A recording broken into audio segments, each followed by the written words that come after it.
సుమన్ టీవీలో మీ business promotions కోసం ఈ కింది నెంబర్ను సంప్రదించగలరు.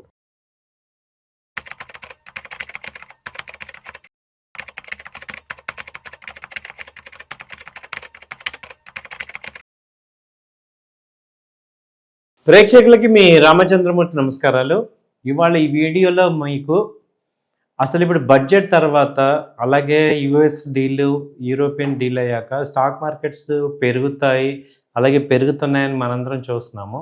అయితే ఒక రీటైల్ క్లయింట్స్కి అసలు ఏ సెక్టర్స్ పెరుగుతున్నాయి, వాటిల్లో ఏ కంపెనీలు పెరిగే ఛాన్స్ ఉన్నాయి అనేది మీకు ఈ వీడియోలో చేస్తున్నాను, ఈ ఇన్ఫర్మేషన్ ఇస్తున్నాను. ఈ వీడియో మీరు జాగ్రత్తగా సేవ్ చేసుకోండి, ఎందుకంటే నెక్స్ట్ 1-2 ఇయర్స్ ఈ సెక్టర్సే చాలా గ్రో అవుతాయి.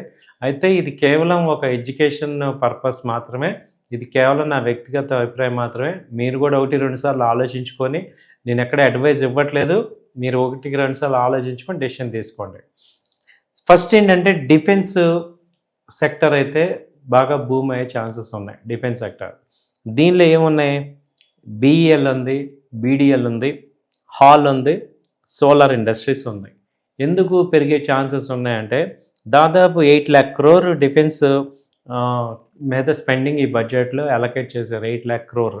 సో ఈ ఎక్స్పోర్ట్స్ కానీ తర్వాత ఈ యొక్క డిఫెన్స్ అమ్యూనిటీస్ ఇవన్నీ కూడా పెంచడానికి దాదాపు 8 lakhs crores పెంచారు. సో కాబట్టి డిఫెన్స్ స్టాక్స్ పెరిగే ఛాన్సెస్ కనపడుతున్నాయి. నెక్స్ట్ వచ్చి చూసుకుంటే రైల్వే స్టాక్స్. దానిలో రైల్వేలో ఏంటి, మ్యాసివ్ రైల్వే క్యాపెక్స్, అలాగే వందే మాత్రం ఎక్స్పాన్షన్, 8 కారిడార్స్, ఈ ఎకనామిక్ జోన్ ఇవన్నీ కూడా పెడుతున్నారు. కాబట్టి ఈ రైల్వే ట్రాక్ పెరిగే ఛాన్సెస్ ఉంది. వాటిల్లో టిటాగర్ రైల్వే సిస్టమ్, అలాగే ఆర్వీఎన్ఎల్, అలాగే ఇర్కాన్ ఇవి కొంచెం పెరిగే ఛాన్సెస్ కనపడుతున్నాయి. తర్వాత సెమీ కండక్టర్స్ అండ్ ఎలక్ట్రానిక్స్.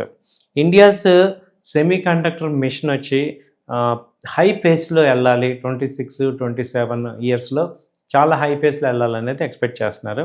వాటిల్లో చూసుకుంటే డిక్సాను, మోషిప్, అలాగే వేదాంత ఈ కంపెనీలు రిలేటెడ్గా ఉన్నాయి. అలాగే ఫార్మా అండ్ హెల్త్ కేర్.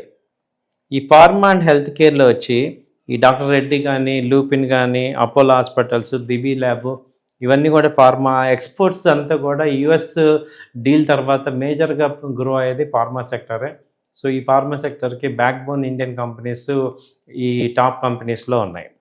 ఆ తర్వాత చూసుకుంటే మనకి గ్రీన్ ఎనర్జీ బాగా ఈసారి వెళ్ళే ఛాన్స్ ఉంది.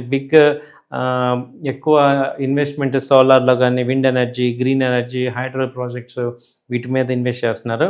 వీటిల్లో ఏమవుతున్నాయంటే Adani stocks, Adani green, NTPC green, Tata power. So ఈ స్టాక్స్ కొంచెం లైమ్లైట్ అయ్యే ఛాన్సెస్ ఉన్నాయి. ఆ తర్వాత electric vehicles and battery revolution. వీటిల్లో ఏంటంటే ఎలక్ట్రికల్ వెహికల్స్లో, బ్యాటరీస్లో ఇప్పుడు నెక్స్ట్ 26 నుంచి 27, 2026, 2027లో కంప్లీట్గా అట్లీస్ట్ 30% వెహికల్స్ అన్నీ కూడా ఎలక్ట్రిక్ వెహికల్స్ అవ్వాలనేది గవర్నమెంట్ మిషన్.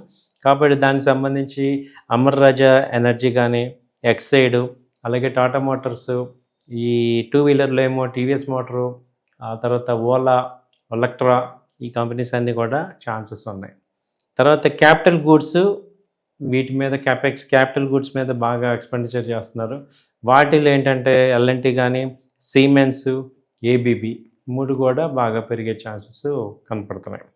తర్వాత ఫైనాన్షియల్స్ అండ్ పిఎస్సి బ్యాంక్స్ బాగా మంచి ప్రాఫిట్స్ వస్తున్నాయి. అలాగే ఫైనాన్షియల్ సర్వీసెస్లో కూడా బ్యాక్ బోన్ ఈ లోనింగ్ అంతా కూడా వీటి మీద అవుతుంది. సో గ్రోత్ అయితే మంచి గ్రోత్ వీటిల్లో ఎక్స్పెక్ట్ చేస్తున్నాం.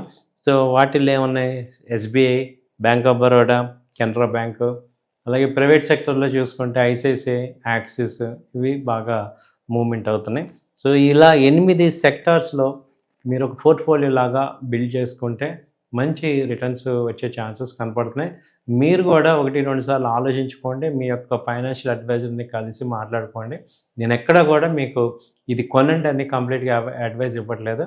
సో మీకు ఒక ఎడ్యుకేషన్ పర్పస్ కింద మీరు తీసుకోవాల్సిందిగా కోరుతున్నాను.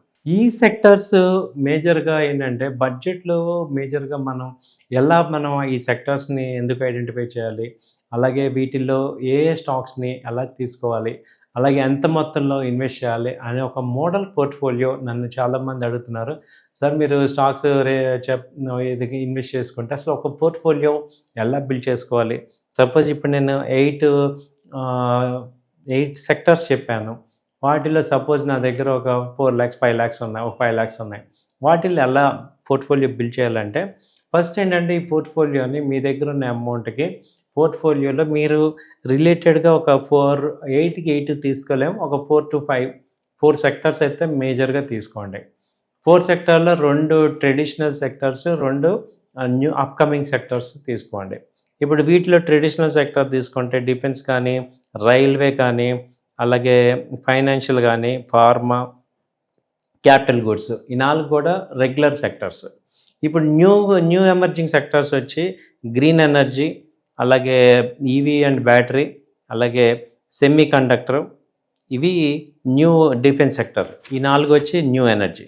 కాబట్టి వీటిల్లో మనం ఏం చేయాలంటే మీరు తీసుకునే 4 సెక్టార్స్ లేదా 5 సెక్టార్స్, వాటిల్లో ఈ సెక్టార్స్లో 2 అప్కమింగ్, 2 ఒక 2-3 రెగ్యులర్ సెక్టార్స్ చూసుకొని అలా మీరు అలొకేట్ చేసుకోండి. వాటిల్లో ఏం చేయాలి, ఒక్కొక్క సెక్టార్లోంచి టాప్ సెగ్మెంట్లో ఉండే కంపెనీ, అలాగే మిడ్ క్యాప్లో ఒక కంపెనీ, లార్జ్ క్యాప్లో ఒక కంపెనీ, మిడ్ క్యాప్లో ఒక కంపెనీ సెలెక్ట్ చేసుకోండి. సపోజ్ మనం డిఫెన్స్, మీకు ఎగ్జాంపుల్ డిఫెన్స్ అనుకోండి. డిఫెన్స్లో హాల్ కానీ, కోచిన్ షిప్ కానీ, ఇవి లార్జ్ క్యాప్. హాల్ లార్జ్ క్యాప్లో ఉంది, అది కానీ కోచిన్ షిప్ కానీ తీసుకోవాలి. అలాగే మిడ్ క్యాప్లో వచ్చి బీఈఎల్, బిఈఎంఎల్, జిఆర్ఎస్సి, షిప్పింగ్, వీటిల్లో చూసుకోవచ్చు. అలా మీరేంటంటే తీసుకొని 60% లార్జ్ క్యాప్, 40% వచ్చి మిడ్ క్యాప్లో పెట్టుకోండి. అలా మీరు ఒక మోడల్ పోర్ట్ఫోలియో తయారు చేసుకుంటే మీకేమవుతుందంటే ఈ పోర్ట్ఫోలియో ఒక 2 years ఆర్జన్లో మనం ఉంచుకోవాలి. మంచి గ్రోత్ ఎక్స్పెక్టింగ్ ఉంది, ఎందుకంటే లాస్ట్ 2 years నుంచి కూడా ప్రాఫిట్స్ సరిగ్గా ఇవ్వాల market. So next 2 years chances ఉంటాయి.